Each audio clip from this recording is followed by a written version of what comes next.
Hello guys, so this is how you're going to get instant payments on eBay.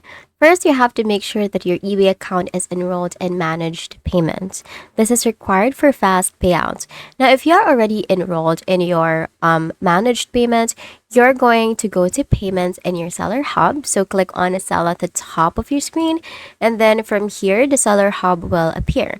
Now, from here, you're going to hover over payments and then just click on payouts. Again, you're going to have to be enrolled in managed payments first. So for me, since I am not enrolled, I cannot see all of the options that we're going to need.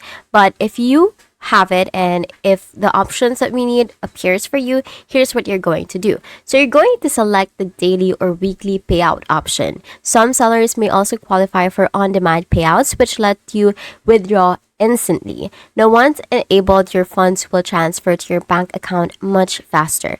And that's it. That is how you're going to get instant eBay payments. If you found this video helpful, please don't forget to like the video and subscribe to the channel for more.